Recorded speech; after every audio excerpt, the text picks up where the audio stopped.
Vamos a continuar con nuestra serie del libro de los Hechos, Hechos de los Apóstoles. Eso es lo que estamos estudiando. La semana pasada hablábamos acerca de las características que estaban presentes en la primera iglesia cristiana. ¿Se recuerda? Habían características. Hay un resumen acerca de esto. Dijimos que estaban conformadas por cristianos genuinos, estudiosos de la palabra de Dios profundamente, tenían comunión unos con otros. Otra característica era que practicaban el partimiento del pan, recordando el sacrificio del Señor en la unidad congregacional. Perseveraban también esta iglesia en la oración, era una característica de ellos. Y también dijimos y aprendimos la semana pasada que eran una iglesia que tenía un testimonio verídico, ¿verdad? Esas eran características propias de la iglesia en Jerusalén, ¿verdad? Primera iglesia, yo les digo cristianos ahora, pero en ese tiempo su nombre no era cristianos, todavía no se les llamaba cristianos, pero eran los seguidores y los discípulos del Señor. Cuando se forma la primera iglesia en Jerusalén, todos los que estaban ahí eran judíos piadosos, ¿sí? Y usted debe saber que ninguno de ellos tenía en su mente renunciar a la religión judía, en ningún caso. De hecho, muchos de ellos seguían asistiendo a sus sinagogas, ¿verdad? Seguían cumpliendo la ley, ¿verdad? Recuerden que estaban en un proceso de comprensión de todo esto. Por lo tanto, podemos ver nosotros que en ningún caso ellos pensaban en renegar acerca de su fe. Lo que sucede es que estos primeros cristianos, estos primeros judíos, se le consideraban como, ellos pensaban y habían entendido que estaban viviendo ahora el periodo mesiánico, ¿verdad? O sea, habían comprendido que Jesús era el Cristo, era el Mesías, y comenzaban a vivir su judaísmo, pero ahora entendiendo que Jesús es el Señor. El contexto para ellos es todavía que el Evangelio, la buena noticia, era para los judíos. Todavía no estaban pensando en expandir. Ustedes y yo como iglesia siempre pensamos en vamos a predicarle a tal persona. El otro día un hermano me decía, ya llegó la gente de la Villa Nueva, vamos a predicarle. Ese es el pensamiento que nosotros tenemos, ¿verdad? Y está bien, es un pensamiento evangelístico a cualquiera. Pero esta iglesia naciente tenía todavía el concepto de que la palabra de Dios era para los judíos. Entonces, en este contexto se da lo que ya hemos aprendido, ¿verdad? Viene la promesa del Espíritu Santo, hablaron en nuevas lenguas, Pedro hace este discurso, los confronta con la palabra, les habla del arrepentimiento, del juicio de Dios, se convierte en 3.000 y de esa forma entonces comienza la primera iglesia naciente, conformada por judíos piadosos. Vamos a ir al capítulo 2, en el versículo 43 de Hechos 2, 43, dice así: y sobrevino temor a toda persona, y muchas maravillas y señales eran hechas por los apóstoles. Todos los que habían creído estaban juntos y tenían en común todas las cosas. ¿Cómo se imagina esto? Juntos y en común todas las cosas. Interesante. Y vendían sus propiedades y bienes y los repartían a todos según la necesidad de cada uno. Y perseverando unánimes cada día, constante, en el templo y partiendo el pan en las casas, comían juntos con alegría y sencillez de corazón, alabando a Dios y teniendo temor, interesante eso también, teniendo favor con todo el pueblo, teniendo favor con todo el pueblo, y el Señor, esto lo hace el Señor. ¿Qué hacía el Señor? Añadía cada día a la iglesia los que habían de ser salvos. ¿Qué es lo que hacía el Señor? Añadía cada día a los que habían de ser salvos.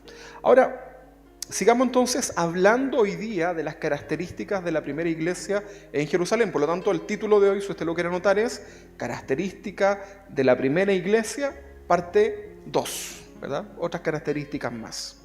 Nos estamos deteniendo harto en estos capítulos porque tenemos que comprender muy bien el modelo bíblico, ¿verdad? porque ese modelo bíblico de la iglesia naciente es el modelo que nosotros debemos aplicar con harto esfuerzo, ¿eh? Créame, nos falta harto. Pero ese es el modelo, tenemos que volver a ese principio, porque ha pasado el tiempo y la iglesia se fue desvirtuando, ¿verdad? Ya se pusieron ojos en otras cosas, entonces tenemos que ver qué es lo que nosotros tenemos que volver a eso, qué cosas debemos aplicar hoy día considerando el contexto en el cual vivimos, en la época, ¿verdad?, en la cual vivimos. No nos vamos a poner a eliminar los instrumentos musicales, sacar los parlantes, las cosas electrónicas, porque en ese tiempo no había electricidad, ¿verdad? No nos referimos a eso. Pero hay algo medular que nosotros debemos considerar y entender. Entonces, esta característica del día de hoy es, ponga ahí si usted desea, era una iglesia que inspiraba temor. ¿Ok? Era una iglesia que inspiraba temor. Ahí en Hechos, capítulo 2, 43, que leíamos recién, dice, y sobrevino temor a toda persona. ¿Qué se imagina usted con esto, verdad? Y sobrevino, era una iglesia que inspiraba temor. ¿Que andaban así ofreciendo golpes a la gente? ¿Que la gente le tenía miedo en ese sentido? Bueno, es importante poder entender esto, ¿ok? Entonces, era una iglesia que inspiraba temor. Y el versículo dice, y sobrevino temor a toda persona. Cuando hablamos nosotros en las iglesias del temor a Dios, probablemente estamos entendiendo que se refiere a ser temeroso, ¿verdad? A obedecer la palabra, al respeto, a la consideración, etcétera, ¿verdad? Eso es lo que usted probablemente y yo entendemos cuando hablamos del temor. Ahora, para usted, ¿qué es el temor? Ahora, sáquelo del contexto de la iglesia. ¿Qué es para usted el temor? Tengo temor. Miedo, ¿verdad? Probablemente, mire, yo lo anoté, pero usted ya me lo dijo. Probablemente usted piense y diga miedo. Terror también podría ser una palabra. El temor. El terror, ¿verdad? Ahora, estos dos conceptos que nosotros tenemos de la palabra temor es uno de los significados de la palabra que se utilizó en este versículo para luego traducirla por temor. ¿Verdad? Interesante. Acá se utilizó, cuando dice y sobrevino temor a toda persona, se utilizó en el griego una palabra que es phobos. Probablemente de acá venga otra palabra que a usted le fobia, ¿verdad? Que le llame la atención. Phobos, P-H-O-B-O-S, phobos, ¿verdad? Y esto se refiere al miedo, al terror, a lo sagrado, ¿verdad? En relación a una sensación de una presencia divina, ¿sí? No solamente se aplica a Dios, ¿verdad? Esto también se puede aplicar a otras manifestaciones de otras divinidades, por supuesto, menores, ¿verdad? ¿Sabía usted que la iglesia satánica es muy temerosa de Satanás? Porque adoran a Satanás, ¿verdad? No adoran a Dios. Y son muy temerosos ellos, ¿verdad? Porque saben también cómo es esa condición. No vamos a hablar hoy día del satanismo. Pero la palabra temor que se utiliza acá, que sobrevino temor a toda persona, se refiere al miedo, al terror por lo sagrado en relación a esta sensación de tener una presencia de algo divino. Describe el sentimiento, dice el diccionario, describe el sentimiento que experimenta alguien que comprende que en este caso Dios puede castigarlo. Y estamos diciendo en este punto que la gente, no la iglesia, que la gente que veía el exterior, los que no iban a esa primera iglesia, tenían temor. Dice que sobrevino temor a toda persona por lo que estaba sucediendo con esta iglesia naciente. Y eso que estaban recién partiendo. Pero ya lo que había sucedido, lo sobrenatural que habían experimentado el día de Pentecostés, algunos se rieron, pero luego cuando fueron confrontados y comenzaron a ver que había autoridad en esta palabra, la gente comenzó a tener miedo, comenzaron a tener terror. Ese terror en algunos se transformó en el temor de reverencia a Dios y en otros incluso de rechazo, ¿verdad? ¿Ha visto usted, por ejemplo, la gente que es más supersticiosa? que dicen, no me pases nada de eso porque yo, no, ¿verdad? Eso también es una forma de interpretar este pasaje. Quiero que lo entendamos, Quiero que lo entendamos de esa manera. Entonces, ¿sabía usted que Dios puede castigarnos también? A nosotros, como hijos, ya no estamos hablando del mundo, porque en muchas oportunidades vemos el juicio de Dios, ¿verdad? Y vendrá el juicio de Dios y va a ser lapidario el juicio de Dios, ¿verdad? Cuando el Señor esté en su trono, cuando sea el gran día del juicio final, y Él está en su trono, toda lengua, ¿verdad? Estarán todos de pie, ¿verdad? En algún momento toda rodilla se tendrá que doblar y toda lengua confesar que Jesucristo es el Señor, en un contexto de un juicio. ¿Se entiende, no? No es un contexto de un avivamiento. No es que toda su comuna va a creer en Dios. No. Está hablando del juicio, ¿verdad? Llegará el momento en que toda rodilla, crea o no crea, se doblará. La de nosotros con mucho amor, ¿verdad? Lo haremos sin postrados delante del Señor. Pero aquellos que hoy día tienen su corazón endurecido tendrán que doblar sus rodillas delante de Dios y confesar con su lengua que Jesucristo es el Señor, pero ya no hay posibilidad, no hay ninguna esperanza. Y usted dice, ¿y el Dios de amor? Pero Dios también manifiesta su justicia. La manifestación del Dios de amor la tenemos hoy, ¿verdad? En esta vida. Pero llega un momento en que ya tu vida se acaba por distintas razones y ahí tú ves cómo te vas a presentar delante del Señor. Mi esposa decía ahora, ¿verdad? Puede ser este el último culto, como le pasó con su primo que se murió, ¿verdad? Un chico joven. No sabemos qué pasó con su vida, pero cuando nos llega, ¿verdad? Cuando mi papá tuvo los infartos, ¿verdad? Estaba tranquilo, contento. El día anterior habíamos estado disfrutando ahí en Curacaví, ¿verdad? Y el otro día le vino su infarto. No lo tenía, y los médicos le decían, ese día se tuvo que haber muerto. Y gracias a Dios, ¿verdad? No fue así. Pero, ¿sabía usted que Dios puede castigarnos también? Sin duda que sí, ¿verdad? No olvidemos todos los atributos de Dios. Él es soberano, ¿verdad? ¿Qué significa soberanía? Yo se lo he explicado, pero se lo vuelvo a repetir. Que Él es Dios, que Él hace lo que quiere, con quien quiere, como quiere, de la forma que quiere, las veces que Él quiere, etc. Y no debe darle explicación a nadie. Por otra parte, toda su sabiduría, todo su conocimiento, lo facultan a Dios para trazar un plan perfecto en nuestras vidas, aunque a nosotros no nos guste la manera. Sin duda que sí. Pero llegará el día en que podremos decir como el apóstol Pablo, todas las cosas me ayudaron para bien. Pero no debemos nosotros olvidar este atributo de Dios. Recuerden que todos los atributos de Dios están manifestados, ¿verdad? No podemos adorar solamente a un Dios de una parte nada más, ¿verdad? Con ciertos atributos. Es como, por ejemplo, que yo o usted con su esposa, con su esposo, usted solamente esté con su esposa cuando ella es cariñosa, es simpática, ¿verdad? Hace todo lo que usted quiere, ¿verdad? No sé, las cosas que a usted le gustan, ¿verdad? Pero también hay momentos en donde no nos gusta cosas de nuestra esposa, ¿o no, hermanos? Miren, no tienen ni una queja usted, ¿ah? Ahora le voy a preguntar a las hermanas. Hermanas, hay cosas que no le gustan de su esposo, ¿verdad? Amén. Gloria a Dios. Habla, Señor. Bueno, sin duda, ¿verdad? Pero nosotros amamos a nuestra esposa con sus defectos, estamos dispuestos, ¿verdad?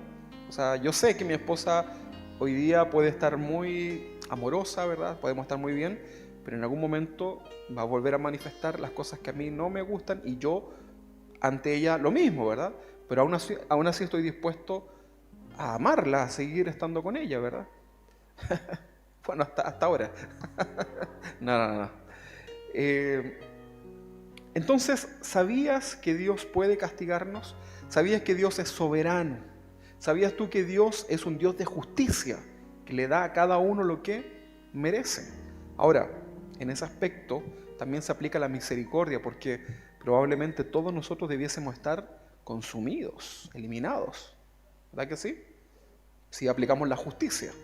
Ninguno de nosotros merecía ese favor tan grande de la salvación, porque luego que recibimos la salvación seguimos incluso pisoteando el nombre del Señor, ¿verdad?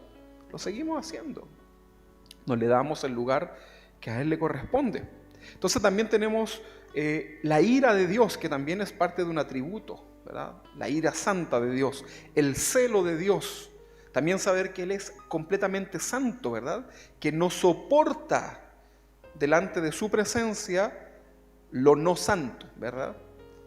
Por eso nosotros abogado tenemos para con el Padre por medio de Jesucristo. Por eso damos gracias. Por eso el apóstol Pablo dijo: gracias doy por Jesucristo, cuando se veía que hacía las cosas que no debía hacer. Y dice: miserable de mí, gracias doy por Jesucristo. Porque si no, hermano, estaríamos pero fritos. O sea, aquí todos nos vemos bonitos, ¿verdad? Usted me ve aquí con mi pañuelito, ¿verdad? Y todo viene así como: gloria. Pero. Entonces estamos hablando que sobrevino temor, terror, miedo sobre las personas que veían esa iglesia. Esta misma palabra, phobos, esta misma palabra se utilizó cuando la gente, más adelante lo vamos a leer en Hechos, cuando se enteraron de la muerte de Ananías y Zafira. ¿Se acuerdan ellos? Que intentaron burlar a Dios. Lo vamos a ver un poquito más adelante en el libro de los Hechos. Y vino un phobos, ¿verdad? Un temor, un pavor. Porque si usted sabe que eso le sucedió a alguien dentro de la misma iglesia, ¿qué provoca? ¿Se imagina? ¿Se imagina usted pasa aquí a ofrendar? Porque esto en el contexto era que ofrendaron algo, y dijeron una cosa y luego se retractaron, ¿verdad? Y trataron de engañar al Espíritu Santo. ¿Se imagina usted pasando acá a ofrendar y ¡bah! ¿Verdad? Y se muere? La cosa se estaba poniendo bien dura. En el tiempo del tabernáculo la cosa era bien dura. Así, ¿verdad? El Dios recto, temible, es el mismo Dios hoy día, no ha cambiado. Pero la gente lo entendía de una forma y había un juicio inmediato a aquel que, al extraño que se acercase al Señor. Luego vemos que esta iglesia comienza a vivir la disciplina del Señor. Y mire cómo estamos hoy día, en un relajo pero tremendo, ¿no? Que Dios nos ayude. Por eso es importante ver esto, ¿verdad? Irnos a la palabra. Mire, si todos nuestros aportes a cómo hacer una iglesia no sirven de nada si no tienen una base en la Biblia. Métodos, formas, yo aquí me puedo vestir hasta de payaso y le hago: hola hermanos, ¿cómo están? ¿Verdad? Bienvenidos. Me salió como Mickey Mouse eso. Les hago y los entretengo, ¿verdad? Y los tiro para arriba, ¿verdad? Y cuando les toque enfrentar las cosas malas, vamos hermano, jaja, ¿verdad? Y no somos cabeza, no cola, y no sé qué, y para arriba y para abajo. Se van a suicidar, hermano. Eso es lo que va a pasar. No van a tener ningún fundamento, ¿verdad?, para poder enfrentar la vida. Por eso, hermanos queridos, es importante entender que el temor que existía en la gente que veía esta iglesia naciente era un temor de miedo, de terror, de caer en manos de ese Dios.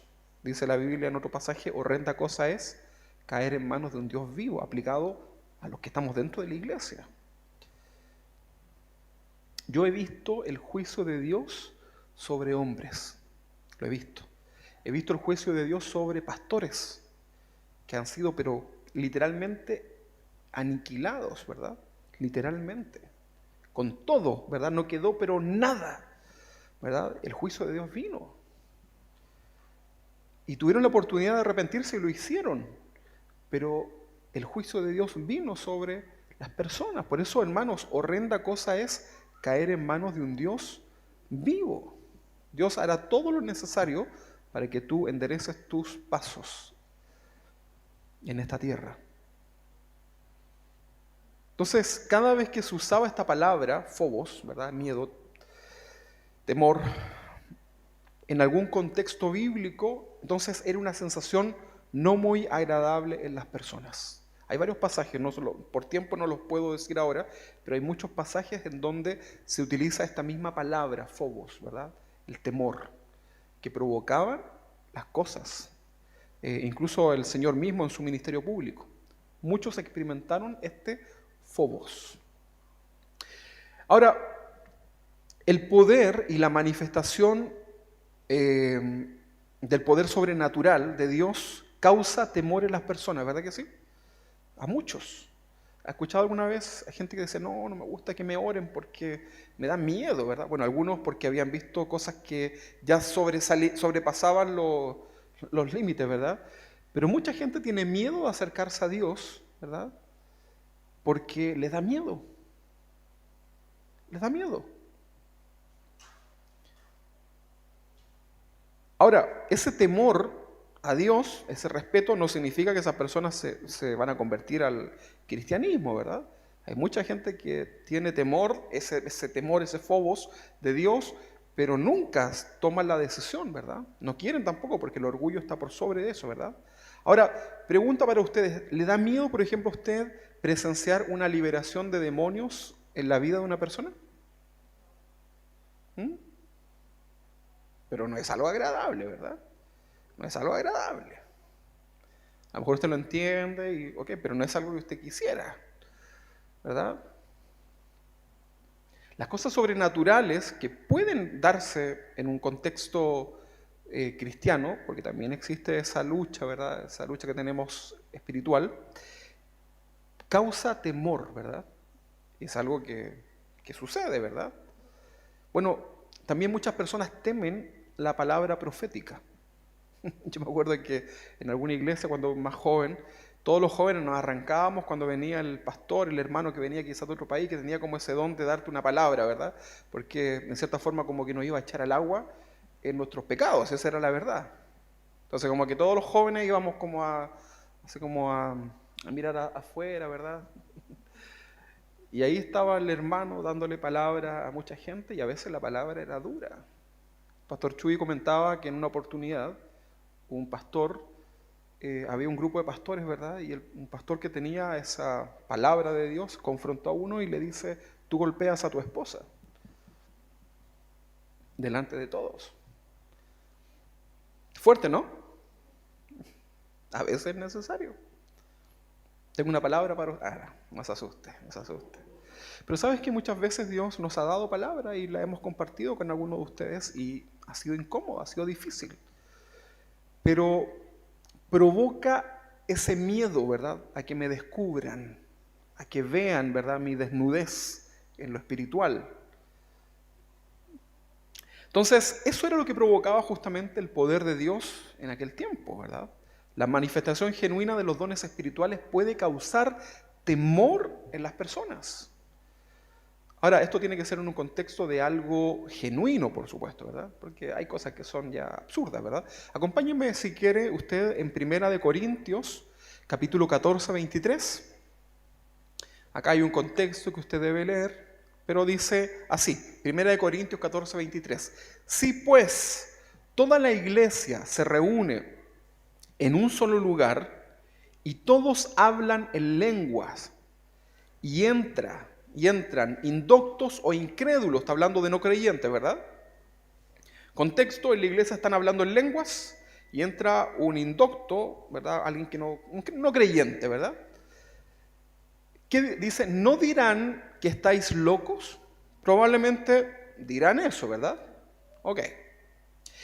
Pero si todos profetizan y entra algún incrédulo o indocto, por todos es convencido. O sea, que lo que están diciendo es algo que le llega al corazón. O sea, puede ser muy incrédulo, pero si el Señor te dice, Hay una palabra para ti y Dios te dice tal cosa y tal cosa y tal cosa, ¿verdad? No así como que cuando chico tuviste un problema y Dios estaba ahí, porque eso es como muy general, ¿verdad? No, cuando Dios te quiere dar una palabra, te lo va a decir incluso hasta con tu número de teléfono, si Él lo quiere decir. Entonces, dice acá, pero si todos profetizan y entra algún incrédulo o indocto, por todos es convencido, por todos es juzgado. Dice el 25, lo oculto de su corazón se hace manifiesto y así, postrándose sobre el rostro, no yéndose para atrás, ¿verdad? Sino que postrándose a su rostro, adora a Dios, declarando que verdaderamente Dios está entre vosotros. No es algo que uno quiera, ¿verdad? Que vengan y te digan en la iglesia alguien algunas cuantas verdades, ¿verdad? Que te pueden salir ahí, ¿verdad? No es algo que tú quieres, ¿o sí? No, ¿verdad? No, por eso usted trate sus cosas ahí con el Señor. Pero acá hay un ejemplo, después usted siga leyendo todo ese contexto, ¿verdad? Hágalo ahí con calma. La iglesia naciente en Jerusalén entonces se inicia con una manifestación sobrenatural y ellos comenzaron a vivir una vida llena de testimonios sobrenaturales que fortalecieron la fe de los primeros creyentes y causaron, todas estas manifestaciones sobrenaturales causaron temor, fobos, pánico, miedo, ¿verdad? En los que miraban externamente este nuevo grupo de creyentes. ¿Sabe usted por qué los hermanos de la cárcel son tan respetados? ¿Sabe usted? Porque los presos ven lo que ahí sucede. Y ahí sí que son efusivos, ¿eh? Y ahí no tienen nada que ver con nadie. Yo he estado muchas veces, ¿verdad?, en cultos dentro de la cárcel, y ahí ellos no intentan agradar a nadie, ¿verdad? Y le dan la palabra, pero así fuerte, ¿verdad? En serio, yo he salido así, pero apaleado. Yo he llevado la palabra y salgo yo más apaleado, ¿verdad? Porque ahí la palabra de Dios es, pero así dura, ¿verdad? En serio. En una oportunidad, cuando un hombre me intentó asaltar, yo les conté, creo, esto, ¿no? Era un hombre, un delincuente, que estaba drogado, ¿verdad? Cuando yo le dije que era cristiano, este hombre tuvo un fobos, ¿verdad? Tuvo un miedo, ¿verdad? Un pánico. Yo era un jovencito, ¿verdad? Y solamente le dije, yo soy cristiano, ¿verdad? Tuvo miedo, ¿verdad? Y el Señor también me dio una palabra para él. Ahí ya me dio un poquito la valentía, ¿verdad? Y lo empecé a dar ahí con la palabra del Señor. Pero cuando él supo que yo era cristiano, le vino un terror que se le pasó hasta el efecto de sus drogas, ¿verdad? Y él me dijo, no, yo los hermanitos, no, jamás, ¿verdad? No me meto con los hermanitos, ¿verdad? Porque saben ellos, ¿verdad? Saben ellos que horrenda cosa es caer en manos de un Dios vivo, ¿verdad? Ahora, a veces el delincuente puede ser más temeroso que muchos de nosotros en relación a Dios, en estos sentidos, ¿verdad? Pero es increíble, ¿verdad? Bueno, entonces la iglesia comenzó a experimentar lo sobrenatural y vino este temor, ¿verdad?, de los que veían aquello. Pero hoy día, lamentablemente, la iglesia se ha transformado en un show, ¿verdad? Verdaderos payasos ahí en las distintas plataformas, ¿verdad?, en la televisión. Y la gente se ríe con mucho descaro, pero es porque tienen razón. Créame que no hay nada de eso, ¿verdad? Se ríen porque tienen razón de las cosas que se burlan, ¿verdad? Porque son cosas que caen en lo absurdo. Entonces hoy día el personaje de pastor, ¿verdad? Yo lo veo en las redes sociales y es un personaje que da vergüenza decir que uno es pastor, porque el concepto es una cosa muy errada, ¿verdad? Muy distorsionada a lo que la Biblia realmente es y a lo que uno pretende, ¿verdad?, en cumplir esta función tan honrosa delante del Señor. Pero se ha transformado en un show, en un circo, ¿verdad? A usted probablemente incluso le dé hasta un poco de lata, como decimos en Chile, decir que usted es un cristiano por lo mismo que sucede, ¿verdad? Por los malos testimonios y las cosas, ¿verdad? Ok, pero este era el sentimiento que experimentaba la gente que miraba a esa iglesia naciente, temor, y sobrevino temor. Ahora, otro aspecto que usted debe entender también, otra característica para esta iglesia, es que era una iglesia milagrosa. Y si lo quiere notar, ponga, era una iglesia milagrosa, no milagrera, que es distinto, ¿verdad? Una cosa es ser espiritual y otra cosa es ser espiritista, ¿verdad? O espirituado, ¿verdad? Espiritual es otra cosa. Esta iglesia era una iglesia milagrosa. Milagrosa. Hechos capítulo 2, versículo 43, el mismo texto que estamos leyendo, dice que sobrevino temor a toda persona, lo que acabamos de aprender, ¿no? Dice que muchas maravillas y señales eran hechas por los apóstoles, ¿verdad? Eran hechos primeramente por ellos, por los apóstoles. ¿Qué cosas? Milagros, maravillas, señales, ¿verdad? Si bien hoy hemos aprendido que muchas personas se acercan al Señor solamente por los favores y los milagros que Dios puede hacer por ellos, no necesariamente esas personas se van a hacer creyentes, ¿no? ¿Sí o no? Recuerde usted el caso de los leprosos, que experimentan un milagro y solamente uno vuelve, de los que habían sido sanados, solamente uno vuelve y agradece a Dios y entendemos que sirve a Dios. Los demás desaparecen, ¿verdad? Pero habían experimentado un milagro. Okay. De hecho, puede ser muy peligroso ofrecer milagros a una persona que se quiere acercar a Dios, ¿verdad? Por lo tanto, usted no tire todas esas cartas ahí, ¿verdad?, sobre la mesa. Háblele más bien del mensaje del arrepentimiento, ¿verdad? Y que todo lo demás sea parte de la añadidura de Dios, porque si no esa persona estaría centrándose en el milagro, ¿sí? Yo no sé si alguno de ustedes viene acá esperando un milagro del Señor, o a lo mejor alguien está conectado ahí solamente porque está esperando para ver si Dios le hace el milagro, pero ese es un mal concepto, ¿verdad? Porque nosotros venimos al Señor porque hemos entendido que Él es Dios y que lo necesitamos en nuestras vidas, necesitamos ser perdonados. Entonces, a pesar de lo anterior, lo cierto es que la iglesia naciente en Jerusalén comenzó a experimentar muchos prodigios, maravillas, milagros, ¿verdad? Y todo esto era señal de que Dios estaba con ellos, los milagros, los prodigios. Nosotros como iglesia en muchas ocasiones hemos experimentado el poder milagroso y sobrenatural sobre la vida de algunos de ustedes, ¿verdad? Incluso personas externas que han pedido la oración han experimentado el favor de Dios de una manera que uno dice, wow, ¿verdad? Qué increíble, lo vimos tantas veces en medio de la pandemia, ¿se recuerda? Cuando no nos veíamos y cómo Dios obraba de manera milagrosa. Sin embargo, no todas esas personas venían rendidas luego al Señor, ¿verdad? Ahora, cuando tú ves un milagro en la vida de alguien que lo pide o en tu propia vida, ¿qué sucede contigo? ¿Qué te pasa? ¿Qué le sucede? ¿Le da alegría, primero que todo? Sí, ¿verdad? Usted dice, gracias Señor, ese es mi Señor, ¿verdad? Le aumenta la fe. ¿Sí? Tu fe también puede ser, más que aumentada, puede ser fortalecida tu fe. Porque nuestra fe también se debilita. ¿Se le ha debilitado alguna vez la fe? Ha pasado por... No es que usted deje de creer, no estamos hablando de apostatar, pero a veces vienen momentos difíciles, ¿verdad? Y uno dice, uy, ¿cómo voy a salir de esto, verdad? Porque nosotros no tenemos esa característica de Dios, ese atributo de que es la omnisciencia, de saber todo lo que va a suceder. Pero ahí está la fe, ¿verdad? Ahí está la fe que podemos descansar en el plan del Señor, ¿verdad?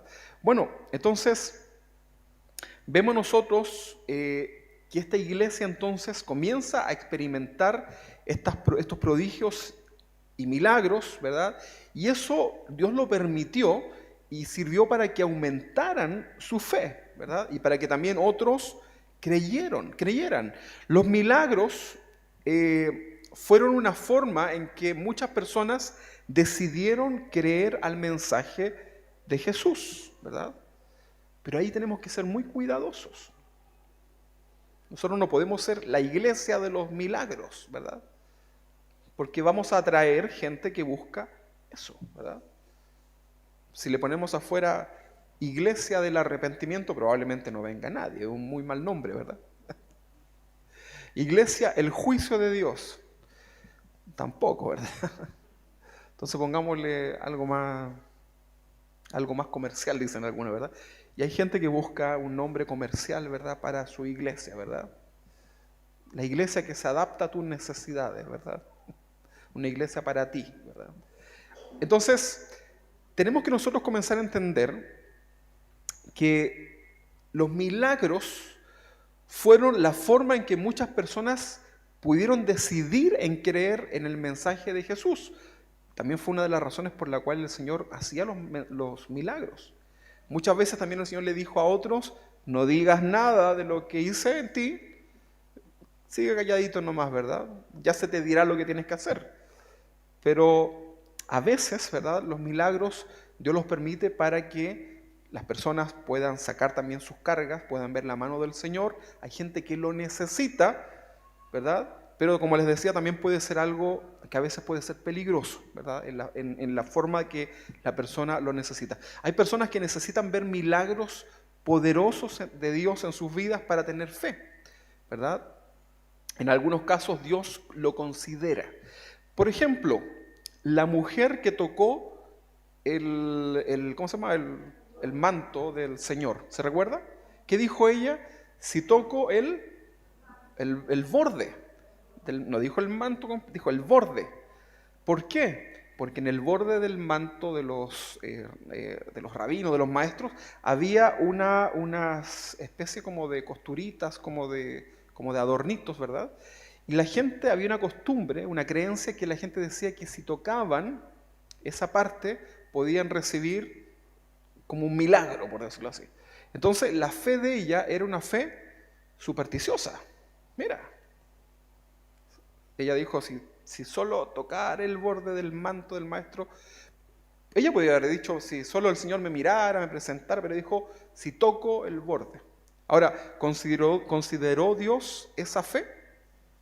Media extraviada, media supersticiosa, pero la consideró Dios, ¿verdad? Y se le manifiesta de una manera sobrenatural diciendo, ¿quién me tocó? O sea, imagínese usted en una multitud, ¿cómo sabe usted quién le tocó? Y dice, porque ha salido virtud, o sea, salió sanidad, ¿verdad? De mí. Podía experimentar eso, ¿verdad? No sé si alguna vez tú has sentido cuando oras por alguien y sientes que Dios respondió a esa oración, ¿verdad? Salió virtud del Señor a través de tu oración.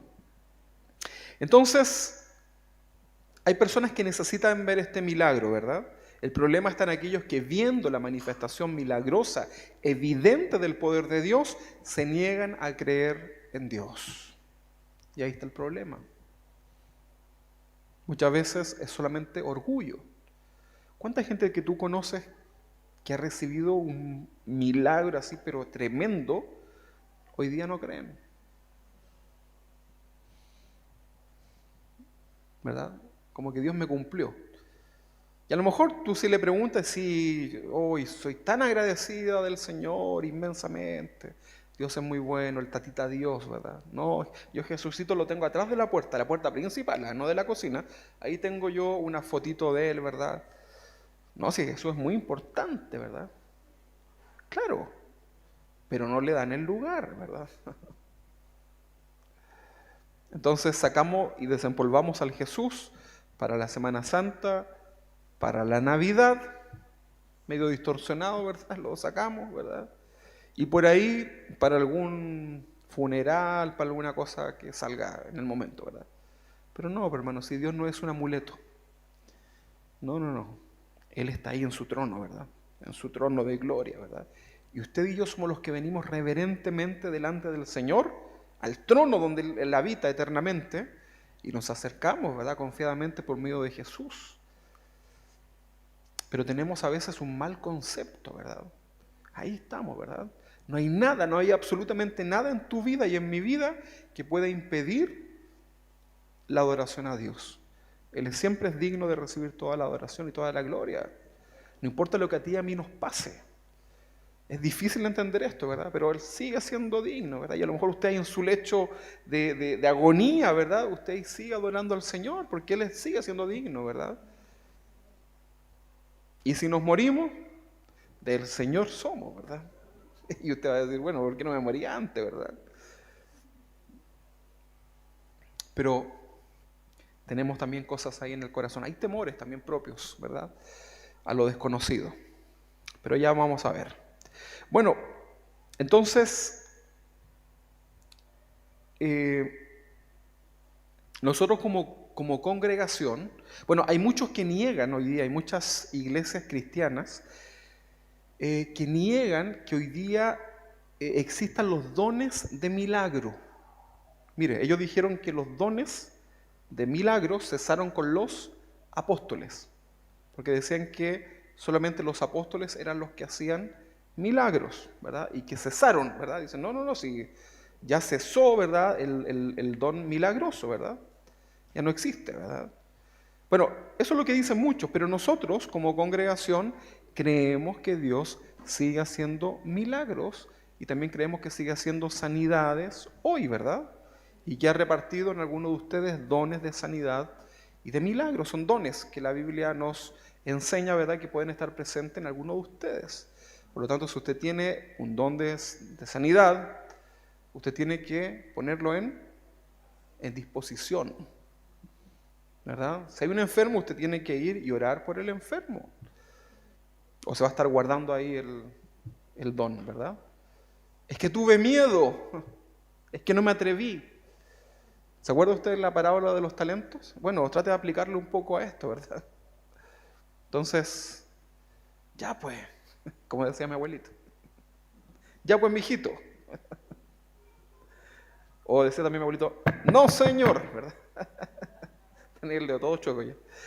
Entonces, eso tenemos que entender, era una iglesia milagrosa, ¿verdad? Otra característica, era una iglesia participativa, ¿verdad? Vamos a leer Hechos 2:43, sigamos leyendo ahí hasta el 46. Dice, y sobrevino temor a toda persona, ya lo vimos, y muchas maravillas y señales eran hechas por los apóstoles. Mire, la idea de hacer estas enseñanzas es que ahora cuando usted lea los pasajes, por ejemplo, cuando lea el libro de los Hechos en otra oportunidad, usted va a decir, y sobrevino temor a toda persona. Y usted en su mente se va a recordar todo lo que hemos aprendido, ¿verdad? Lo que significaba el temor, ¿verdad? Hay que tratar de aplicarlo. Y muchas maravillas y señales eran hechas por los apóstoles. Y usted se va recordando lo que hemos explicado, ¿verdad? Es lento esto, pero le permite entender y extraer todo lo medular de la palabra de Dios, ¿verdad? Dice, todos los que habían creído estaban juntos y tenían en común todas las cosas y vendían sus propiedades y bienes y los repartían a todos según la necesidad de cada uno y perseverando unánimes cada día en el templo y partiendo el pan en las casas, comían juntos. Vamos a leer hasta ahí. Comían juntos. Ahora, en este punto podría producirse algunas confusiones en relación a los términos que se citan, ¿verdad? De aquí nacen varias sectas. Han nacido varias sectas, ¿verdad? Con estos conceptos. Algunos incluso que no son, uno no pensaría que son sectas, también, ¿verdad? También. Cuando la Biblia relata que los primeros creyentes vendían sus propiedades y tenían todas las cosas en común, no está afirmando que vivían todos juntos como comunidad, ¿verdad? A lo mejor usted lo lee rápido y uno dice, bueno, ¿verdad? Pero yo me dediqué a estudiar un poco acerca de esto y uno se va encontrando con sorpresas, ¿verdad? Que uno tiene que leer también otras cosas para poder entender estos contextos, ¿verdad? El día martes estamos en hermenéutica, esperamos con la ayuda del Señor estar este día martes. Entonces, cuando la Biblia relata que los primeros creyentes vendían sus propiedades y tenían todas las cosas en común, no está afirmando que vivían todos juntos en una comunidad, ¿verdad? Mire, el puro sentido común. ¿Sabía usted que en la interpretación bíblica tenemos que aplicar el sentido común, o no? ¿Sí? ¿O no? Claro que sí, ¿verdad? El Señor muchas veces le dijo, ¿qué es mejor? Le hacía estas preguntas, ¿verdad? Eso es, aplique el sentido común, ¿verdad? Entonces, mira, dice que acá dice que el puro sentido común nos hace pensar que esto no tendría un buen resultado. ¿Qué cosa? Un reality, ¿verdad? ¿Se imagina usted acá? Porque usted no me vería todos los días contento, ¿verdad? Buenos días, hermano. ¿Cómo durmió bien? ¡Ay, gloria a Dios! Vamos a cantar. Usted me vería de repente amanecer ahí con mi cara larga, así, ¿verdad? Porque dormí mal, ¿verdad? Porque me pasó algo, que sí, estoy enojado, amanecí raro, ¿verdad? Con las hormonas raras. Porque los hombres también tenemos cambios hormonales, ¿o no? ¿O las mujeres nomás? Los hombres también, ¿verdad? Claro que sí. ¿O no? Bueno, el puro sentido común nos hace entender que esta idea de vivir todos juntos no tendría un buen resultado, dado que acá convivían todos con distintos temperamentos. Ya eran 3000 y habían 120, ¿verdad? Y cada uno venía de distintos lugares, con distintas costumbres, ¿verdad? ¿Qué almorzamos hoy? Lentejas. No, lentejas no se come en mi pueblo. Porotos, no, ¿verdad? Nunca comí porotos. Pollo, no, los pollitos dicen, ¿verdad? No, ¿verdad? Y cada uno con sus ideas. Entonces, el puro sentido común nos hace pensar que probablemente esta idea de la comunidad del reality, ¿verdad? No tenía sentido, ¿verdad? Ahora, hablemos del diseño de Dios un poquito. ¿El diseño de Dios cuál es para el hombre? ¿Cuál es el diseño de Dios para el hombre? ¿Hizo Dios a un puro hombre? Primero sí. ¿Y qué dijo Dios? No es bueno que el hombre esté solo. Le haré una ayuda idónea. ¿Verdad? Apareció Eva. Y luego Dios les dijo, ahora bien, los bendigo, fructifíquense, multiplíquense. Es bueno, ¿verdad? Y Dios Dios que eso era bueno, ¿verdad? Que también que tuvieran hijos, era necesario. Entonces, ¿cuál es el diseño de Dios para el hombre? La familia, ¿verdad? La familia, no la comunidad, ¿verdad? El diseño original de Dios es tu familia. Yo les hice toda una serie hablando de la importancia de la familia, ¿verdad? Y concluíamos que la familia es tu principal ministerio. ¿Verdad que sí? Ok.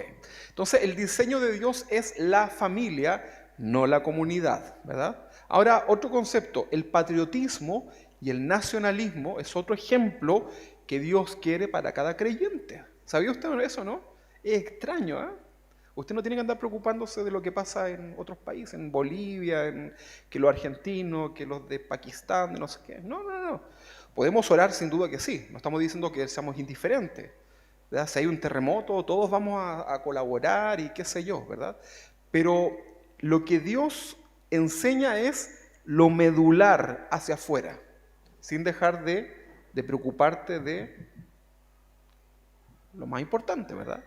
Entonces, el patriotismo, el nacionalismo es otro ejemplo entonces que Dios quiere enseñarnos. Vemos en la Biblia un sinfín de enseñanzas en donde Dios le decía a su pueblo, defiéndete de tus enemigos. Y usted ve que algunos morían ahí, ¿verdad? Y Dios los protegía. ¿Se ha puesto a pensar en eso? Que Dios habla que nos librará de nuestros enemigos. Y los enemigos no son de Dios. O sea, pero los enemigos también tienen la oportunidad de ser hijos de Dios, ¿verdad? Pero fíjate el concepto que Dios nos está enseñando, ¿verdad? El patriotismo, tal vez está mal usada esa palabra, no sé. Tal vez eso significa algo, puede ser que en historia signifique otro concepto, ¿verdad? El nacionalismo, ¿verdad? La patria, ¿verdad? Ahora, en base a nuestro diseño emocional y nuestras capacidades de administrar, cuando comenzamos a pensar en mucho, ¿qué pasa? Se nos pierde el norte. ¿Alguna vez usted ha querido hacer algo? Y usted comienza, ay, voy a hacer esto y esto, y ya es internacional, ¿verdad? Y ojalá podamos exportarlo a otros planetas. Pero se nos pierde el norte, ¿sí? Cuando abarcamos mucho. Hay un dicho que dice, ¿no? El que mucho abarca, poco aprieta. Tiene mucho sentido, ¿verdad? Dios quiere entonces que primeramente ames a tu familia, ¿sí?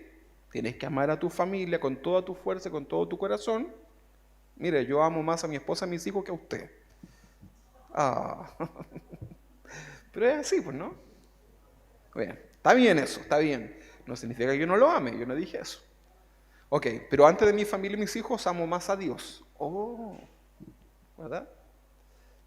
También está bien eso. Ok, entonces Dios quiere que primeramente ames a tu familia, ¿verdad? Dios quiere también que tú ames a tu iglesia local, ¿verdad? Que la ames, que sientas afecto por tus hermanos, ¿verdad?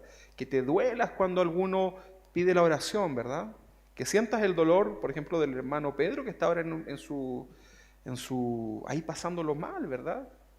Llámelo, mándele un mensajito después, ¿verdad? No el puro dedito para arriba, así, no, de preocupación, ¿verdad? Eso es bueno, ¿verdad?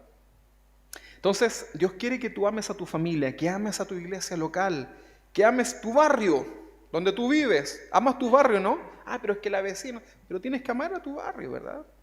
Tienes que preocuparte. Si tú ves que algo está mal, arréglalo, ¿verdad? Preocúpate de eso. Que tú ames a tu comuna. ¿Qué amas primero, tu comuna o amas Vitacura? No sé. Vitacura. La estoy preparando, ¿verdad? Pero primero amas tu comuna, ¿verdad? Tu barrio, el lugar donde Dios te ha dado para tú vivir, ¿verdad? Yo sé que a lo mejor algunos dirán, pero es que este lugar es re malo, pero hay un sentido de pertenencia, ¿no? Donde tú vives, me gusta este barrio. Incluso la gente, los viejitos ya no se quieren ir después de sus casas porque ya tienen toda hecha una vida ahí. Bueno, ama tu región, ¿verdad? ¿Usted ama la región metropolitana, los que vivimos acá? Probablemente no se sienta mucho por lo que pase en Valparaíso, lo que pase en otras regiones, ¿no? Saludo a la gente de allá, pero usted se preocupa más de su entorno, ¿verdad? Pero es así, ¿verdad? También usted se preocupa de su país más que de otros países, ¿verdad? ¿Le ha pasado alguna vez que lee las noticias y usted dice, y una masacre tremenda, ¿verdad? Azotó la escuelita de no sé qué, la cuestión, y terrible lo que sucedió, y murieron muchos niños y maestras y no sé qué, y el alcalde de no sé, de la ciudad que usted quiera, de otro país, dio la declaración y dice, ay, era de otro país. Y ahí usted, probablemente le cause hasta esa sensación, ¿eh? Se lo planteo de esa forma porque es la realidad. Pero si fuera acá, es una situación país, ¿verdad? Decimos acá en Chile. Nos duele lo que pasó en el sur, ¿verdad? Porque es nuestro país. Pero tú ves en las noticias y los incendios forestales en California, los gringos tienen plata, ¿verdad? Uno dice, no tenemos ese sentido, ¿verdad? No, tampoco tenemos que ser indiferentes, pero no es lo mismo, ¿verdad? ¿Se entiende lo que estoy hablando, no? ¿Por qué estoy hablando de esto? Es porque la iglesia primitiva, los primeros cristianos, tenían este sentido de pertenencia. Estamos explicando de esto, ¿qué significa realmente esto de que vendían y vivían en comunidades? La pregunta está ahí, ¿verdad? Ok. Entonces, Dios quiere que tú ames primero a tu país, ¿verdad? Y luego de tu país, tú amas al mundo entero o a tu continente. A Sudamérica, ¿verdad? Porque ahí estábamos en el Mundial apoyando a los archienemigos argentinos, ¿verdad? Pero como eran de Sudamérica, nos poníamos ahí, ¿verdad?, la camiseta de argentino. Y todos contentos porque Sudamérica, ¿verdad?, salió campeón. Vamos Sudamérica, ¿verdad? Ok. Entonces, este es el modelo, este es el diseño, ¿verdad?, que tenemos de parte de Dios sobre nuestro corazón, nuestra vida, ¿verdad? Ahora, el pensamiento global, ¿verdad?, es más bien, como les decía la semana pasada, más bien una idea y es un plan del gobierno que tendrá el anticristo, ¿verdad?, en donde lo universal pasa a predominar y eso deja excluido muchos puntos importantes como, por ejemplo, los valores, porque pasa a ser como decía el dicho, el que mucho abarca, poco aprieta. Entonces un gobierno mundial por un hombre es algo que probablemente no va a tener un buen resultado, ¿verdad? Reclaman las regiones de Chile, por ejemplo, que no les llega ayuda, que dicen ellos, pero si Chile no es Santiago y cosas así. ¿La he escuchado, no?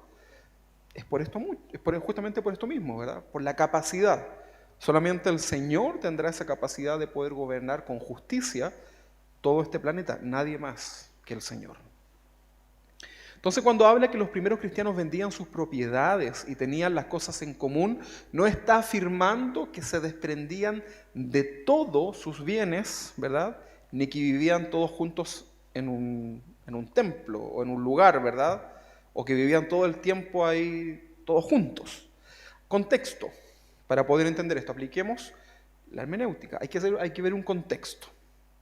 ¿En qué contexto se da esta situación de los primeros creyentes? El contexto es que había una fiesta en Pentecostés, ¿se recuerda? Se celebraba la fiesta de Pentecostés en Jerusalén. Miles de judíos venían peregrinando de distintas ciudades y lugares hasta la santa ciudad, hasta Jerusalén, ¿verdad? Para conmemorar esta fiesta sagrada. Luego de la predicación de Pedro, ¿cuántos se convierten? 3.000, ¿verdad? Que eran judíos piadosos, gente que venía de afuera, ¿verdad? Eran peregrinos. Y se convierten entonces al cristianismo. Y si bien no dejaron de ser judíos, muchos de ellos fueron expulsados de sus congregaciones solamente por haber dado este paso de creer y declarar que Jesucristo era el Mesías. Vamos entendiendo este contexto, ¿verdad? Ahora, muchos de estos nuevos creyentes decidieron dejar todo lo que tenían para quedarse en Jerusalén. ¿Sabe por qué o no? A ver, usemos el sentido común. ¿Por qué decidieron quedarse en Jerusalén? Porque ahí estaba la iglesia. No habían más iglesias cristianas. Recuerda que cristiano le estamos poniendo ahora el nombre, pero no había más iglesias o congregaciones o grupos de judíos como estos que estaban en Jerusalén, que era una iglesia naciente, en otros lugares. ¿Se entiende, no? No había. Estamos viendo el contexto. Entonces, la única iglesia, por llamarla así, cristiana, era la que acababa de nacer en Jerusalén. Por lo tanto, cualquiera que quisiera pertenecer a la naciente iglesia, entonces solamente podía participar si estaba en Jerusalén. Ahora, el golpe, el dunamis que les da el mensaje del arrepentimiento a esas personas, los llevó incluso a querer despojarse de todo, así como dejar cualquier proyecto que tuviesen en sus vidas por comenzar a conocer a ese Jesús. Entonces, pero cuéntanos, y le decían ellos, cuéntanos, ¿y qué les decía Jesús cuando estaba? No, mira, una vez se sentó con nosotros en un monte. ¿Y qué les dijo? No había Biblias. ¿Y qué más, verdad? Cuéntanos más, queremos saber más. Y los discípulos, que eran los que estaban ahí en Jerusalén, transmitían ese mensaje, ¿verdad? Imagínense, y un día el Pedro que está allá caminó en las aguas. Pero ¿cómo? Sí. Y un día estábamos en una multitud y alimentó a 5.000. Oh, pero ¿cómo? ¡Wow! Gloria a Dios, ¿verdad? Y se llenaban del Señor.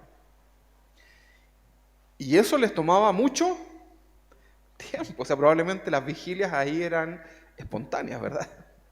¡Wow! ¿Verdad? Gracias, Señor, ¿verdad? Y cuando murió en la cruz, y todas estas cosas eran relatadas, ¿verdad? Por los primeros. Por eso no había un culto, una liturgia, ¿verdad? Todo era en primera instancia algo natural, genuino, ¿verdad? Y adoraban al Señor, ¿verdad? Y eran llenos de la presencia del Señor, ya tenían el Espíritu Santo en sus vidas, y esa era la forma. Entonces, acá no habían planes, ¿verdad?, de extender este movimiento a otras regiones. Ellos no estaban pensando, mira, tenemos que llevar esto, vamos a hacernos unos afiches, unos tazones con el logo así como Iglesia de Jerusalén, ¿verdad? Vamos a vender unas botellitas de no sé qué cosa, como lo hacen hoy día con el aceite santo y toda la cosa. No, ¿verdad? Ellos no sabían qué tenían que hacer en realidad, porque el Espíritu Santo todavía no les daba las instrucciones, que es otra característica de esta iglesia, que eran dirigidos por el Espíritu Santo. Interesante esto, importante. Entonces, no habían planes de extender este movimiento a otras regiones y menos a otras personas que no fueran judías. Era impensable por ahora, ¿verdad? Por lo tanto, estos nuevos creyentes estos nuevos creyentes que venían de otros lugares y que estaban ahí, ya quedándose a escuchar, debían ser recibidos ¿por quiénes? Por los que estaban ahí, por los locales, ¿verdad? Y tenían que ser recibidos en algún lugar, ¿verdad? Y así también ellos podían seguir asistiendo a estos cultos, ¿verdad? Del Señor. Recuerden que aún no se llamaban cristianos. Entonces fue así como las mismas familias de creyentes que vivían en Jerusalén comenzaron a disponer sus hogares para recibir ¿qué cosa? A la gente de manera temporal. El sentido común me dice que es temporal, ¿verdad? Por eso en la Biblia se habla tanto, vamos a encontrar en muchas cartas, la palabra hospitalidad. Porque muchos peregrinaban a esos lugares para conocer. Después esto se fue dando, cuando la iglesia se expande, se comienza a dar en otros lugares y la gente venía de distintos lugares y había que hospedarlos, ¿verdad? Ha sucedido muchas veces, bueno, hoy día, por ejemplo, sucede que las iglesias, un congreso, por ejemplo, viene un pastor a predicar, ¿y qué es lo que hacemos los hermanos locales? Recibimos, ¿verdad? Hospedamos, ¿verdad? Recibimos a alguien, ¿verdad? Y lo hacemos. Yo me recuerdo cuando, mucho tiempo atrás, en algún trabajo evangelístico, me tocaba ir a distintos lugares y ahí estábamos al final del culto, ¿verdad? Éramos jóvenes y nos decían, ya, ¿quién se quiere llevar? Era como que nos remataban. Y estábamos ahí, ¿verdad? Yo, ¿verdad? Yo me llevo por supuesto, familias, ¿verdad? No, y nosotros nos llevamos al joven. ¿Sabe cortar el pasto? Sí, ya, véngase con nosotros, ¿verdad? Y nos llevaban, ¿verdad? Me recuerdo que una oportunidad me tocó dormir en una cama, todo era rosado, ¿verdad? Era así lleno de... Hasta me pusieron una cosita acá así como para dormir. Y decía, Dios mío, me estaban profetizando que tendría hijas, ¿verdad? Y era todo rosado, me acuerdo, pero era bien blandita la cama, ¿verdad? Pero con mucho cariño me recibieron los hermanos, ¿verdad? Y yo quería dormir, estaba tan cansado y los hermanos querían saber, ¿y cómo fue esto? ¿Y qué pasó? Yo sí, hermano. Bueno, pero así era el contexto, ¿verdad? ¿Se entiende, no? Ese era el contexto que se estaba dando. Entonces, estas mismas familias de creyentes recibían a esos peregrinos, hermanos ahora en la fe. El amor de Dios movía el corazón de estos creyentes hacia su prójimo, ¿verdad? En apoyarlos, en sustentar, ¿verdad? A estos nuevos hermanos en la fe que por la causa de Cristo también estaban perdiendo todo. Si usted se fija, en el texto dice que vendían sus cosas, sus propiedades, y ¿a quién se la daban? Al pastor. La repartían entre ellos, ¿verdad? ¿Se entiende, no? Esto un pastor no lo debería decir, pero entre ellos, ¿verdad? Se bendecían entre ellos. Vemos entonces que el contexto de lo sucedido en Hechos capítulo 2 llevó a este modelo, ¿verdad?, de vivir juntos de manera temporal. Cuando se cita, cuando se relata lo que sucede en Hechos capítulo 2, dice, y vivían juntos unánimes, el concepto es temporal, ¿verdad? En ese contexto, en ese entorno vivían juntos unánimes. No todos, también algunos tenían sus casas, ¿verdad? Y lo que vendían eran algunas de sus propiedades. No eran, es absurdo, ¿verdad? Es absurdo. En una oportunidad vi un canal de televisión que había anticristiano que literalmente le lavaron el cerebro a una familia que nosotros conocíamos para quitarle su casa. Y los hermanos dieron su casa y se fueron a vivir casi de esclavos, ¿verdad? Ahí al canal de televisión. Y después no le querían devolver, cuando ya se destapó la olla, no querían devolver la casa. Y dijeron, ¿de quién es la casa? Un chiste fome. Y no sabían, ¿verdad? No sabían cómo llegaron a eso, ¿verdad? Imagínense. Y seguramente tomaron textos así, que vendían su propiedad. Ay, hermanos, por Dios. Nunca de su anillo de matrimonio, ¿verdad? Nunca de su casa, ¿verdad? A no ser que usted tenga mucho, ¿verdad? Pero no tiene que usted que castigar a su familia, ¿verdad? Por la causa del Señor. ¿Se entiende, no eso? O usted dice, no, tenemos que... No, hermano, ¿verdad? Yo he escuchado unos testimonios de gente que decía, y mi papá que era pastor, era misionero en las montañas, ¿verdad? Y nos llevaba a todos los hermanos en un auto y nos dejaba en la punta de la montaña nevando, ¿verdad? Y nos dejaba todos encerrados, ¿verdad? Y mi papá iba en un caballo, ¿verdad? A predicar la palabra. Oh, yo decía, Dios mío, por Dios. Ojalá que esos niños lo tomen como aventura. Eso es casi un acto homicida, ¿verdad? Qué terrible, ¿no? Hermano, sentido común, sus cosas. Que Dios nos libre. Entonces, nosotros no vamos a ver este modelo de vivir todos juntos, ¿verdad? En ninguna de las otras iglesias que se relatan en el Nuevo Testamento, ¿verdad?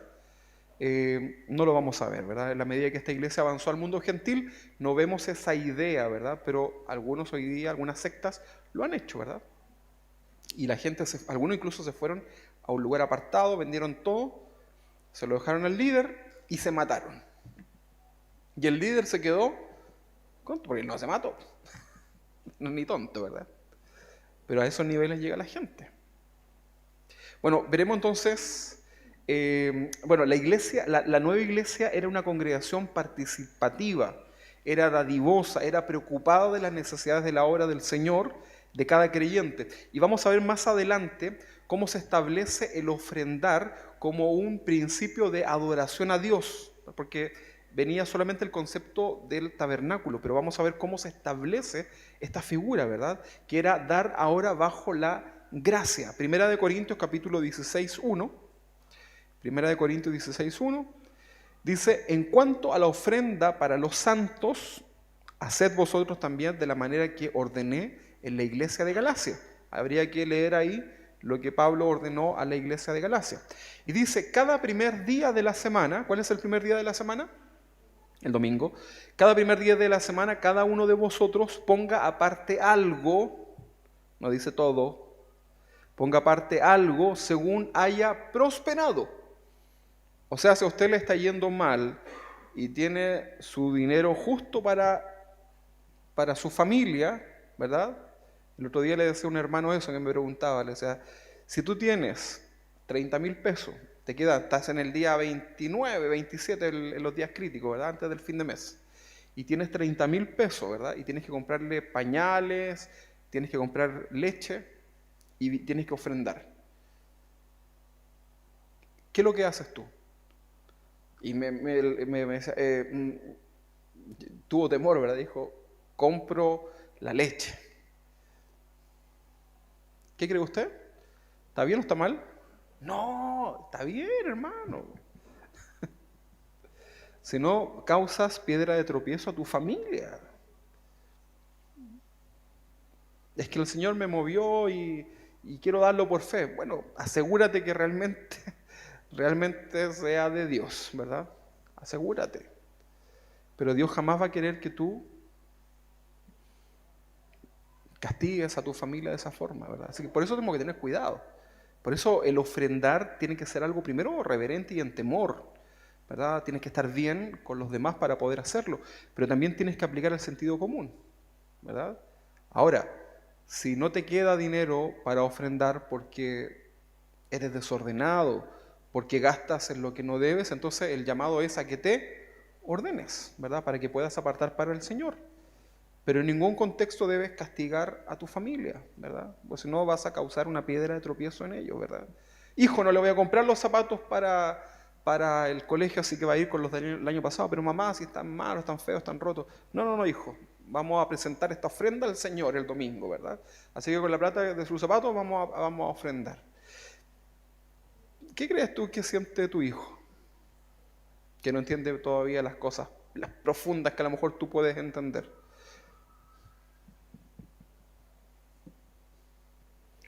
Sentido común, ¿no? ¿Se entiende, no? Amén, dijo en la marreta. No, mentira. Pero hay que entenderlo, ¿verdad? Hay que aplicar esto en el sentido espiritual, ¿verdad? Entonces dice, primer día de la semana, cada uno de vosotros ponga aparte algo, según haya prosperado, y dice, guardándolo, para que cuando yo llegue no se recoja entonces ofrenda. Mira, Pablo ni siquiera estaba interesado en presenciar todo eso. No te tienes que preocupar, ¿verdad? Déjalo ahí. Los creyentes de la iglesia de Jerusalén eran tremendamente generosos, ¿verdad? Hospitalarios, preocupados unos por otros, ¿verdad? Y todo esto estaba fundamentado en el amor de Dios. ¿Cómo es el amor de Dios? Real y sincero. Hermano, te amo, ¿verdad? Que Dios te bendiga. Que sea de corazón, ¿verdad? No ande dando bendiciones. Cuando andaba un gordito ahí en la tele, ¿verdad? Bendiciones. Era como un amuleto, ¿verdad? No, hermanos. El castigo que veremos más adelante con Ananí y Zafira no tiene que ver con la obligación de ellos en vender sus propiedades, para nada, ¿verdad? Eso era un acto voluntario. Acá el problema era que intentaron engañar a Dios. Ese era el problema que había ahí, ¿verdad? No es para que usted copie eso, ¿verdad? Es para que entendamos que no podemos burlar a Dios. La participación de esta iglesia no solo era en lo material, ellos también estaban interesados en las cosas del Señor. Interesarse en las cosas del Señor. Ya estamos terminando. Pregunta para ustedes. ¿Dónde nacen y se desarrollan las cosas del Señor? Hago la pregunta de nuevo. ¿Dónde nacen y se desarrollan las cosas del Señor? ¿Dónde creen ustedes? ¿En la cancha? ¿En la sede social de la villa? ¿En las redes sociales? ¿Cuál es el lugar que uno atribuye que son las cosas del Señor? La iglesia, ¿verdad? Cuando hablamos de la iglesia, usted piensa a lo mejor en un edificio con los hermanos. Está bien, ¿verdad? Está bien ese concepto, ¿verdad? Entendemos nosotros que no es el templo, somos los hermanos. La respuesta entonces es, las cosas del Señor nacen primero en su palabra, sin duda que sí, y se manifiestan y se desarrollan primeramente desde la iglesia local que es dirigida por el pastor, ¿verdad? O varios pastores. Esa es la figura, ¿verdad? Allá afuera hay muchos cristianos que están en desorden, que andan evangelizando sin querer sujetarse a una iglesia local, pero mucho menos a un pastor. Muchos de esos evangelistas que hay ahí en el Paseo Humada no van a una iglesia. Y usted le pregunta y predican así como, aleluya, y la gente llora, se convierte. Y después cuando se acercan le dice, oye, ¿y dónde puedo ir a la iglesia? No, congrégate en tu casa, ¿verdad? Porque las iglesias, ¿verdad? ¿Y usted va a la iglesia? No, porque yo me sujeto al Señor. Y odian a las iglesias, odian a los pastores, ¿verdad? Y pueden tener sus malas experiencias, ¿verdad? Pero no podemos negar nosotros la figura que Dios ha establecido. Por lo tanto, la iglesia es el lugar donde se desarrollan, ¿verdad?, las cosas del Señor, ¿verdad? Y todo lo que tú realices tiene que ser sujeto a las cosas del Señor, ¿verdad? A veces, mire, yo le voy a contar algo a hermana Juanita, ¿lo voy a contar? No sabe lo que voy a contar, pero la hermana Juanita a veces me dice, pastor, quiero ir a predicar a un hospital y voy a ir con una hermana, ¿verdad? ¿Qué piensa usted, verdad? Yo le digo, vaya, pues hermana, por Dios, ¿verdad? Vaya con la bendición del Señor. No es que esté pidiendo permiso, pero está haciéndolo en el orden, ¿verdad?, que corresponde. Mi suegro me dice, voy a ir a predicar a la feria de no sé dónde. Vaya, ¿verdad? Es bueno eso, ¿verdad? Pero lo hacemos en el orden. Pero te imaginas, uno de repente se encontró a alguien por ahí como para callado, ¿verdad? No es nada malo, pero ahí tiene que ser en un orden. Bueno, andan muchos así. El problema es que después de eso se produce un desorden. ¿verdad? Y vienen los abusos y todo lo demás. Entonces, todo esto causa confusión, ¿verdad? Y no va a ninguna parte. Las cosas del Señor deben ser ordenadas. La iglesia del Señor, la iglesia local, tiene como responsable a los pastores que daremos cuenta de todo lo que sucede, ¿verdad? Esto lo comprendía la iglesia naciente, ¿verdad? Y la iglesia local es la santa institución que Dios ha establecido para que hombres y mujeres lleguen al conocimiento de Dios. Acompáñenme en Efesios capítulo 4, 11, tal vez al 16, veamos si lo leemos hasta ahí. Efesios 4, 11, dice que él mismo, está hablando de Jesús, constituyó a unos apóstoles, a otros profetas y a otros evangelistas y a otros pastores y maestros. ¿Quién constituyó estos 5 ministerios? El Señor. Apóstoles, que cesaron, ¿verdad?, con Pablo, profetas, evangelistas, pastores y maestros. ¿Cesaron los pastores, los maestros, los evangelistas? No, necesitamos de hecho todavía seguir. Los apóstoles es otro tema, ¿verdad? Ok, ¿y para qué? Dice, a fin de perfeccionar a los santos. ¿Quiénes son los santos? ¿San Expedito? No, somos nosotros, ¿verdad? Los que hemos sido santificados. Entonces, ¿para qué Dios levanta pastores, evangelistas, maestros, ¿verdad? Para perfeccionar a nosotros, ¿verdad? Los santos, para la obra del ministerio. Esto de perfeccionar significa reparar, preparar, ¿verdad? Dar todas las herramientas necesarias, bíblicas, para que usted y yo podamos, dice acá, para la obra del ministerio, ¿verdad? Para la edificación del cuerpo de Cristo.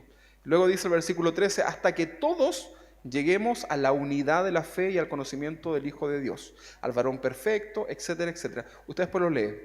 Pero esa es la finalidad de la congregación de la iglesia, ¿verdad? Por lo tanto, esa figura de servir a Dios a mi manera, de servir a Dios fuera de la iglesia, no tiene ningún respaldo.